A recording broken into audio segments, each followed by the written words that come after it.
জালিমের বিরুদ্ধে যখন সকলে দাঁড়িয়ে যায় তখন আর জালিম তার নিজস্ব গণ্ডির পরিসরের মধ্যে তার নিজস্ব বাহিনী দিয়ে গুন্ডা বাহিনী দিয়ে আর টিকতে পারবে না। জাতির কিছু মির্জাফর যুগে যুগে আমাদের এই লাল সবুজের পতাকাকে খামচে ধরে আমাদের স্বাধীনতাকে বিকৃত করার জন্য, আমাদেরকে পরাধীন করে তোলার জন্য বারবার স্বজাতির সাথে তারা বেঈমানি করেছে, মুনাফিকি করেছে। মানুষের রক্তে এই সবুজ ভূখণ্ড বারবার রঙিন হয়েছে।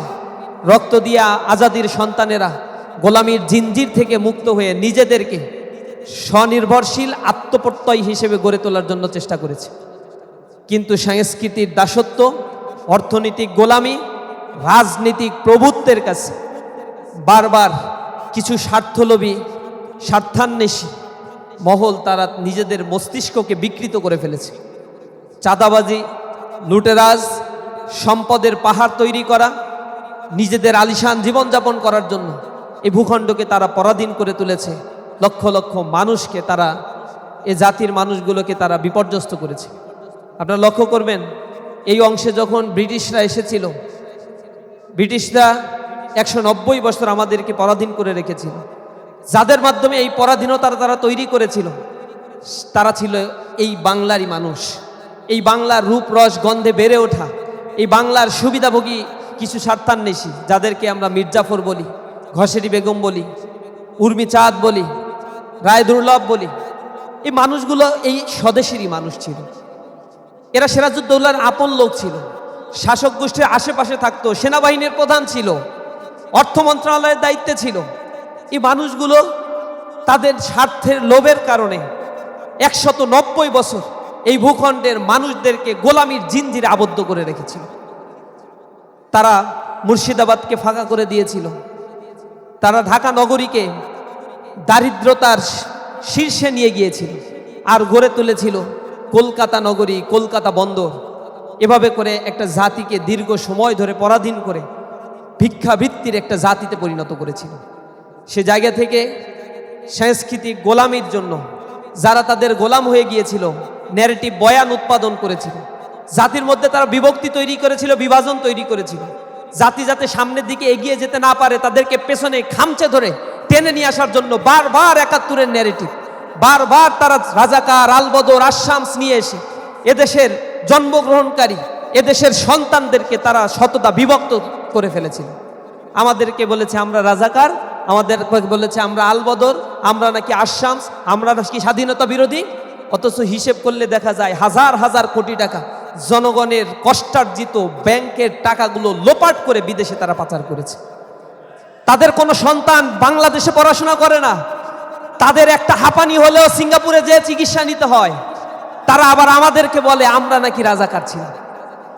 আমরা তো পালিয়ে যাই নাই, আমরা এই ভূখণ্ডে ছিলাম, জেল খেটেছি, হামলার শিকার হয়েছি, আমাদের ভাইয়েরা জীবন দিয়েছে, হাজার হাজার মামলা দেয়া হয়েছে, লক্ষ লক্ষ আসামি করা হয়েছে আমাদেরকে। আমরা এই জমিন ছেড়ে যাইনি, জমিনকে আঁকড়ে ধরেছিলাম। আমাদেরকে ফাঁসি দেয়া হয়েছে, নিঃশেষ করে দেওয়ার জন্য পরিকল্পনা করা হয়েছিল, কিন্তু আমরা দমে যাইনি, আমরা দাঁড়িয়েছিলাম। আমরা জানি স্বাধীনতার স্বাদ এই ভূখণ্ডে একদিন পাবে। জালিম যত জুলুম করুক না কেন, যত রাত গভীর হয়, সকাল তত দ্রুত প্রভাতের সূর্য উকি মারে, রঙিন আলোয় সমাজ ব্যবস্থাকে উদ্ভাসিত করে তোলে। আমরা সেই ভোরবিহনে পাখির কলরব হয়ে প্রতিটা মানুষের কর্ণকুহরে আজাদির কথা বলে তাদেরকে জাগিয়ে দেওয়ার জন্য চেষ্টা করেছি। আমরা বলেছি যদি কেউ আমাদেরকে শাসন করতে চায়, জুলুম করতে চায়, শোষণ করতে চায়, তাহলে আমরা আমাদের রক্ত দিয়ে বারবার তা প্রতিরোধ করে তুলব ইনশাআল্লাহ। সাংস্কৃতিক আগ্রাসন দিয়ে এই জাতির মধ্যে যে বিভক্তি তৈরি করেছে, জাতিকে সামনের দিকে এগিয়ে না নিয়ে পশ্চাদপদ করে একটা জাতিকে যেভাবে ধ্বংস করার জন্য মিডিয়া কু করা হয়েছে, মিডিয়া ট্রায়াল এখন পর্যন্ত চলছে, মিডিয়াগুলো ফ্রেমিং করছে, ডিপ ফ্রেমিং করছে, কালচারাল ফ্যাসিস্টটা এখনো পর্যন্ত বিদ্যমান রয়েছে, জুলাইকে নিয়ে আজে বাজে কথা বলছে, শহীদের আত্মত্যাগগুলো নিয়ে তারা নানা ধরনের বয়ান উৎপাদন করার চেষ্টা করছে। যারা জুলাইয়ে সেদিন রাস্তায় দাঁড়িয়েছিল তারা নাকি মব ক্রিয়েট করেছিল, কিন্তু শেখ হাসিনা সেদিন হাজার হাজার মানুষকে হত্যা করেছিল, তা তাদের চোখে আর মব ক্রিয়েট হয় না। এদেরকে আবার নিয়ে গিয়ে পত্রিকা হাউসগুলোতে, মিডিয়া হাউসগুলোতে অতিথি করে তৈরি করা হয়, গ্রেপ্তার করা হয়েছে যাদেরকে, তাদেরকে এই গণহত্যার দায়ে এখনো পর্যন্ত শাস্তি না দিয়ে বীর দর্পে তাদেরকে ছেড়ে দেওয়া হচ্ছে। এই জমিনে তারা আবার আতাত করে এদেশের ব্যবসা বাণিজ্য, ব্যাংক, বিমা, স্কুল, শিক্ষা প্রতিষ্ঠানগুলো সব কিছু তারা আগের মতো করে কন্ট্রোল করছে। মানুষ স্বস্তি ফিরে পায় নাই। এই স্বস্তির স্বাদ, আজাদির স্বাদ ফিরে পাওয়ার জন্য আমাদের এই সংগ্রাম অব্যাহত থাকবে। কালচারাল জায়গা থেকে মানুষের কাছে আমাদের এই সাংস্কৃতিক বার্তাগুলো পৌঁছে দেওয়ার জন্য আমাদের জায়গা থেকে আমরা চেষ্টা করছি। বাংলাদেশের প্রত্যন্ত অঞ্চলগুলোতে সংস্কৃতি শিল্পী গোষ্ঠীর মাধ্যমে জুলাইকে মানুষের কাছে উপস্থাপন করার জন্য আমরা চেষ্টা করছি। বাংলাদেশের প্রতিটি জেলা, পাহাড়া, মহল্লাগুলোতে আমাদের এই সাংস্কৃতিক উৎসব হচ্ছে। শিশুদেরকে নিয়ে, যুবকদেরকে নিয়ে, কিশোরদের এবং বড়দেরকে সম্মিলিত করে জুলাই যে সবার ছিল, এই চেতনাকে সকলের অন্তরে ধারণ করে নতুন বাংলাদেশ বিনির্মাণের সংকল্প নিয়ে আমরা আমাদের কার্যক্রম পরিচালনা করছি। আপনারা আমাদের সাথে থাকবেন। 4 দিনব্যাপী এই আয়োজন চলবে। আগামীকাল থেকে এক্সিবিশন চলবে, সাংস্কৃতিক পরিবেশনাও চলবে। সকলে আপনারা আপনাদের বন্ধু বান্ধব, আত্মীয় স্বজন, আপনাদের পরিবারের সকল সদস্যদেরকে নিয়ে আমাদের এই আয়োজনের পাশে থেকে আমাদেরকে উৎসাহ দিবেন। সকলকে আজকের এই আয়োজনে থাকার জন্য ধন্যবাদ জানাচ্ছি। বিশেষ করে সাইমুমকে ধন্যবাদ জানাচ্ছি ইউনিক এই আয়োজন করার জন্য। 130 জন শহীদ হয়েছে, যারা শিশু, যারা কিশোর ছিল, যাদের এখনো পর্যন্ত বয়স হয়নি চাকরির, বয়স হয়নি ব্যবসার, বয়স হয়নি কোনো সুবিধাভোগের। এরপরেও তারা বুঝেছিল যে আমাদের এই ভূখণ্ডের একটা চিরায়িত রূপ হলো আমরা আজাদির স্বাদ গ্রহণের জন্য বারবার জীবন দিতেও প্রস্তুত থাকি। এবং এই ভূখণ্ডকে স্বাভাবিকভাবেই বলা হয় বুলগাকপুর, যেটাকে বলা হয় বিদ্রোহের নগরী। এবং এই টার্মিনোলজিগুলো ব্যবহার করেছে যারা আমাদেরকে গোলাম বানিয়ে রাখতে চেয়েছে। তারাই বলেছে এই ভূখণ্ডের সন্তানদেরকে কখনো গোলাম বানিয়ে রাখা সম্ভব নয়। আমরা জেগে উঠেছি, রক্ত দিয়েছি, কিন্তু আশ্চর্যের বিষয় হলো মিডিয়া কু করা হয়েছে। মিডিয়া ট্রায়াল এখন পর্যন্ত চলছে। মিডিয়াগুলো ফ্রেমিং করছে, ডিপ ফ্রেমিং করছে। কালচারাল ফ্যাসিস্টটা এখনো পর্যন্ত বিদ্যমান রয়েছে। জুলাইকে নিয়ে আজে বাজে কথা বলছে। শহীদের আত্মত্যাগগুলো নিয়ে তারা নানা ধরনের বয়ান উৎপাদন করার চেষ্টা করছে। যারা জুলাই সেদিন রাস্তায় দাঁড়িয়েছিল তারা নাকি মব ক্রিয়েট করেছিল, কিন্তু শেখ হাসিনা সেদিন হাজার হাজার মানুষকে হত্যা করেছিল, তা তাদের চোখে আর মব ক্রিয়েট হয় না। এদেরকে আবার নিয়ে গিয়ে পত্রিকা হাউসগুলোতে, মিডিয়া হাউসগুলোতে অতিথি করে তৈরি করা হয়।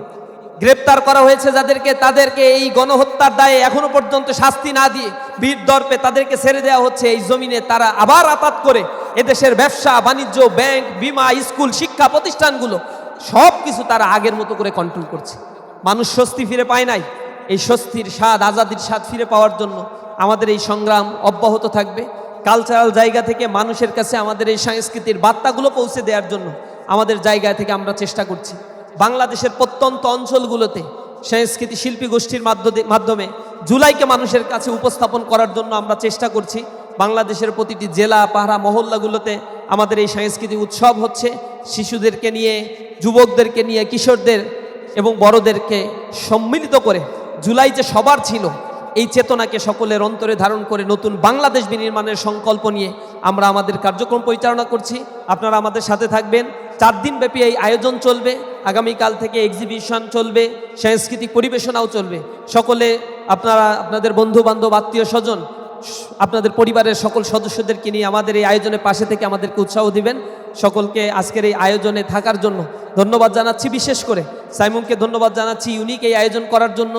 130 জন শহীদ হয়েছে, যারা শিশু, যারা কিশোর ছিল, যাদের এখনো পর্যন্ত বয়স হয়নি চাকরির, বয়স হয়নি ব্যবসার, বয়স হয়নি কোনো সুবিধাভোগের। এরপরেও তারা বুঝেছিল যে জালিমের বিরুদ্ধে যখন সকলে দাঁড়িয়ে যায়, তখন আর জালিম তার নিজস্ব গণ্ডির পরিসরের মধ্যে, তার নিজস্ব বাহিনী দিয়ে, গুন্ডা বাহিনী দিয়ে আর টিকতে পারবে না। মানুষ নেমে এসেছিল। আজাদির স্বাদ আল্লাহ রাব্বুল আলামিন আমাদেরকে দিয়েছেন। আমরা যেন আর পরাধীন না হই, নিজেদের জায়গা থেকে সবসময় সজাগ থাকব, আমরা আমাদের দেশকে গড়ে তুলব। সকলকে আন্তরিক ধন্যবাদ। আসসালামু আলাইকুম রহমতুল্লাহি ওয়া বারাকাতুহু। আমরা জুলাইটা সেই দিক থেকেই যদি বিশ্লেষণ করি, তাহলে দেখতে পাবো আমাদের এই বাংলার জনপদকে যারা রক্তে রঞ্জিত করেছিল, 2024-এর 36টি দিন রক্তমাখা এই দিনগুলোতে কাউকে তারা রেহাই দেয়নি। ছোট্ট শিশু জানালার পাশে বসে খেলারত অবস্থায় হেলিকপ্টার থেকে স্নাইপারের আঘাতে তাদেরকে হত্যা করা হয়েছিল। শিশু জাবের যখন তার বাবার হাত ধরে বিজয় উল্লাস পালনের জন্য রাস্তায় নেমেছিল, তখন তাকে বুলেটের আঘাতে ঝাঁঝরা করে সেই শিশু বালকটিকে পৃথিবীর মায়া থেকে তাকে বিদায় নিতে হয়েছিল। অসংখ্য নাম জানা, না জানা, অজানা